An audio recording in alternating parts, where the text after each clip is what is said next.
Hasil lengkap Liga Champions. Donnarumma bermandikan uang palsu. Haaland cosplay jadi Drogba. Barca kalah, Xavi murka. Timnas Indonesia U17 butuh dukungan supporter. Halo football lovers, kembali lagi di Starting 11 News. Seperti biasa, kami akan terus menyajikan informasi seputar dunia sepak bola spesial untuk Anda.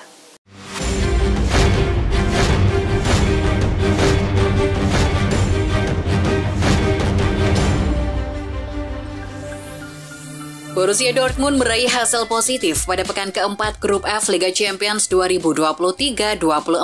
Menjamu Newcastle United di Signal Iduna Park Rabu 8 November dini hari WIB, Dortmund menang 2-0 berkat gol Niklas Füllkrug di menit ke-29 dan Julian Brandt di menit ke-79.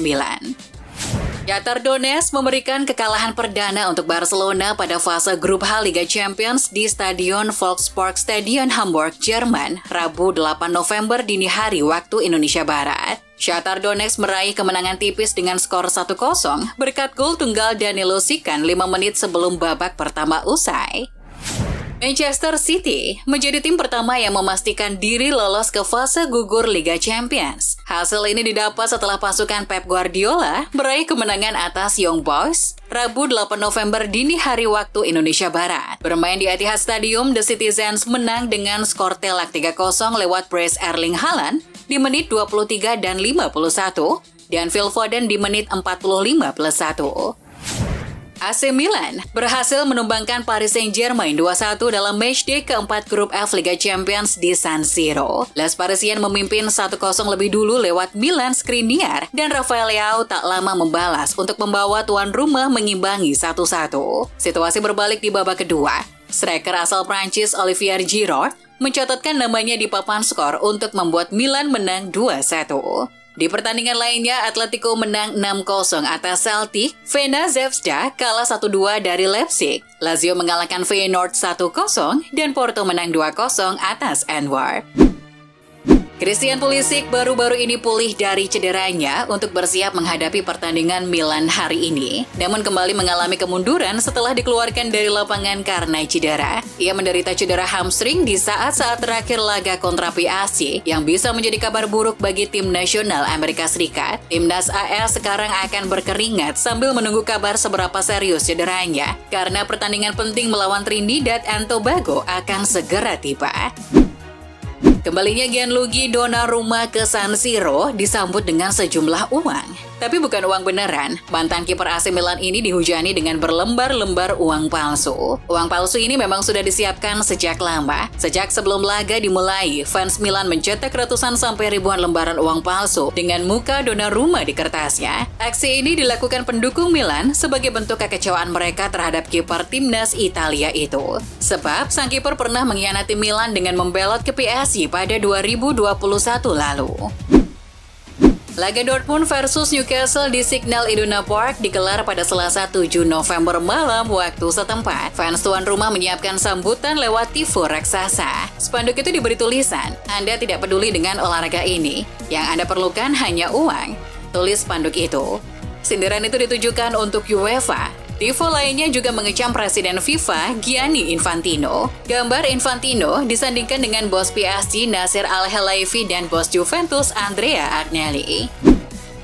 Bobber Manchester City Erling Haaland melakukan selebrasi seperti legenda Chelsea Didier Drogba. Hal itu dilakukan Haaland setelah mencetak gol kedua melawan Young Boys di babak penyisihan grup Liga Champions. Sebelumnya, Haaland dan Drogba memang sempat bertemu saat malam penghargaan Ballon d'Or 2023. Haaland yang menerima penghargaan Gerd Müller Trophy ditantang Drogba untuk melakukan selebrasi seperti Gary Lineker atau dirinya jika nanti mencetak gol.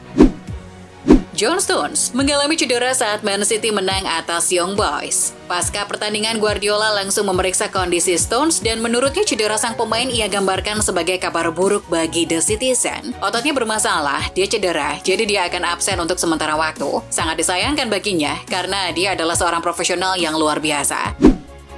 Real Madrid mengumumkan bahwa Eduardo Camavinga telah menandatangani kontrak baru berdurasi 2 tahun. Dengan begitu, gelandang asal Prancis tersebut jadi terikat dengan Los Blancos hingga 2029. Seperti dilansir BBC, Camavinga yang 3 hari lagi berusia 21 tahun diboyong Madrid dari Rennes pada 2021 silam. Saat itu dia mendapat kontrak selama 6 tahun atau hingga musim 2026-2027. Erik ten Hag yakin Manchester United bisa meraih kemenangan ketika lebih stabil, tetapi sang manajer tidak mengharapkan Lisandro Martinez dan Casemiro kembali sebelum Natal untuk membantu mencapai tujuan tersebut. Martinez telah absen sejak akhir September karena cedera kaki, sementara Casemiro mengalami masalah hamstring dalam kekalahan Piala Carabao melawan Newcastle pekan lalu. Federasi Sepak Bola Inggris memutuskan tak memberi hukuman kepada winger Manchester United Alejandro Garnacho atas dugaan ucapan bernada rasis kepada rekan setimnya Andre Onana. Beberapa waktu lalu Garnacho memang memberikan emoji gorila pada foto Onana pasca kemenangan MU atas Copenhagen. Kini problem itu sudah clear. Meski begitu, Garnacho tetap diingatkan agar lebih berhati-hati dalam mengemukakan pendapat di media sosial, terlebih jika sampai menimbulkan multitafsir. Striker Spurs, Richarlison, kesulitan mendapatkan performa terbaiknya dan mencetak gol musim ini. Ia mengungkapkan masalah kesehatannya setelah pertandingan kepada ESPN Brasil pada Senin 6 November. Richarlison akan segera menjalani operasi panggul dalam waktu dekat demi memulihkan kondisinya. Saya akan memikirkannya dalam beberapa hari ke depan dan saya akan segera melakukan yang terbaik untuk diri saya sendiri. Pelatih Barcelona Xavi Hernandez murka. Tim asuhannya disikat Shakhtar Donetsk 0-1 pada matchday keempat grup H Liga Champions di Volkspark Stadion, Rabu 8 November dini hari waktu Indonesia Barat. Legenda Spanyol itu mengatakan Blaugrana tidak bisa menunjukkan level intensitas layaknya sebuah tim yang berjuang di Liga Champions. Lebih lanjut, ia menilai ini merupakan salah satu laga terburuk Blaugrana. Kekalahan ini membuat Barcelona kini mempunyai angka yang sama dengan pesaing terdekatnya di grup H, FC Porto, yakni 9 poin. FC Porto sukses mengalahkan Antwerp dengan skor 2-0 di ajang Liga Champions Rabu dini hari tadi. 2 gol Porto masing-masing dicetak oleh Ivan Nilsson dan Pepe. Bagi Pepe, ia sukses membuat rekor. Pepe adalah pemain tertua dalam sejarah Liga Champions yang mencetak gol di kompetisi ini. Mantan bek Real Madrid itu menceploskan bola saat berusia 40 tahun 254 hari. Rekor Francesco Totti yang telah bertahan lama pun pupus. Al Nassr berhasil keluar sebagai pemenang dalam pertarungan sengit menghadapi wakil Qatar, Al Duhail, dalam matchday keempat Grup E Liga Champions Asia 2023-24, Rabu 8 November dini hari waktu Indonesia Barat. Bermain sebagai tim tamu di Stadion Abdullah bin Khalifa, Doha, dan tanpa diperkuat Cristiano Ronaldo, Al Nassr berhasil mengalahkan Al Duhail dengan skor 3-2. 3 gol Al Nassr semuanya diborong oleh Talisca. Ronaldo sendiri memang sengaja diistirahatkan karena kelelahan. Thiago Almada dinobatkan sebagai pemain muda terbaik MLS untuk musim 2023.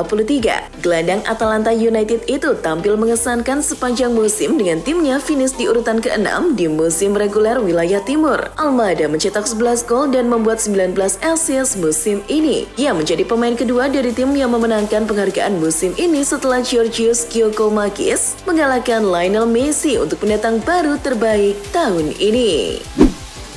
FA mengumumkan pada Senin 6 November bahwa tim nasional Inggris akan menjamu Brasil dan Belgia di Stadion Wembley sebagai bagian dari persiapan menuju Euro 2024. Mereka akan menantang juara dunia 5 kali Brasil pada 23 Maret. Sedangkan pertandingan melawan Belgia yang juga telah memastikan lolos ke Piala Eropa 2024 dijadwalkan berlangsung pada 26 Maret. Piala Eropa 2024 sendiri akan berlangsung pada 14 Juni sampai 14 Juli tahun depan.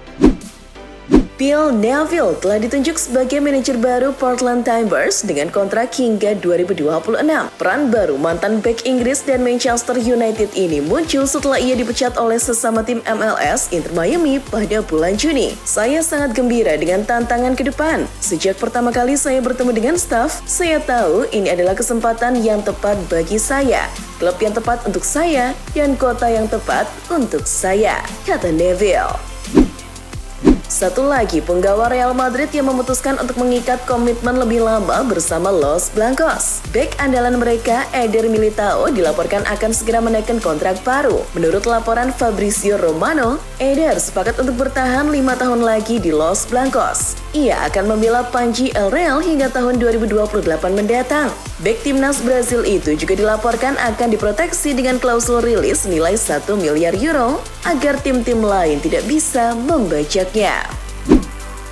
Jerome Boateng yang saat ini berstatus bebas transfer sempat dikaitkan erat dengan kepindahan kembali ke Bayern bulan lalu setelah ia mulai berlatih bersama klub Bavaria tersebut.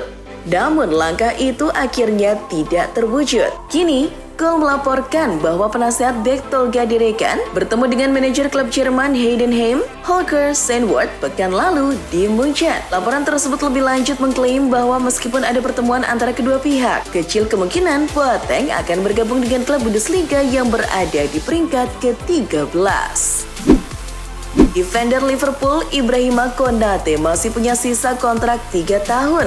Meski begitu, Konate mengaku tertarik berseragam PSG di masa depan. Konate membuka peluang meninggalkan Liverpool untuk klub Parisian apabila mendapatkan kesempatan. Apalagi skuad PSG dihuni banyak pemain timnas Prancis. Itulah yang selama ini mereka tunggu-tunggu. Memiliki pemain-pemain Paris atau setidaknya pemain-pemain Prancis di dalam tim. Start buruk Lazio musim ini membuat beredarnya rumor Maurizio Sarri akan hengkang. Akan tetapi meskipun ada rumor seperti itu, Sarri masih ingin tetap melatih Lazio, bahkan sampai ia pensiun. Berbicara menjelang laga Liga Champions antara Lazio dan Feyenoord, Sarri menegaskan dia senang menghabiskan sisa karir kepelatihannya di klub Roma. Saya baik-baik saja dan saya ingin mengakhiri karir saya di sini. Awal yang beragam tidak membuat saya berubah pikiran. Kiper AC Milan Mike Maignan yang jadi rebutan PSG dan Chelsea mengindikasikan bakal bertahan di San Siro lebih lama lagi. Baru-baru ini, Maignan dimintai komentar terkait ketertarikan Chelsea dan PSG pada dirinya. Diakuinya, ia sudah terlanjur nyaman bersama Rossoneri. Maignan juga mengkonfirmasi bahwa untuk saat ini ia dan Milan masih belum bernegosiasi terkait kontrak barunya. Ia menyebut bahwa ada waktunya di mana ia dan pihak Milan akan duduk bersama untuk mendiskusikan kontrak barunya tersebut. Perburuan Inter Miami CF mencari mantan pemain-pemain top Barcelona belum berhenti. Kali ini mereka dikabarkan akan menggait ex-bintang Barcelona lainnya yakni Luis Suarez. Menurut laporan Goal, Suarez bahkan disebut telah sepakat untuk bergabung dengan Inter Miami. Kehadirannya akan menjadi momen reuni lagi bagi sang mega bintang Lionel Messi yang sudah lebih dulu bergabung ke skuad The Heroes. Kontrak Suarez di Gremio akan berakhir pada Januari 2024 mendatang menurut data Transfer Market. Kapten Timnas Indonesia U17 Iqbal Gwijangge meminta dukungan supporter jelang pertandingan pertama di Piala Dunia U17 2023. Sesuai jadwal Timnas U17 akan menghadapi Ekuador di Stadion Gelora Bung Tomo GBT Surabaya, Jumat 10 November. Menurutnya, dukungan dari supporter dapat membuat gugup lawan yang akan dilawan Timnas Indonesia U17. Jadi, saya meminta doa dan dukungannya dari seluruh masyarakat Indonesia, baik yang hadir di stadion atau yang nonton di rumah. Itulah informasi seputar dunia sepak bola spesial dari Starting 11 News. Jangan lupa untuk like, share, dan subscribe. See ya!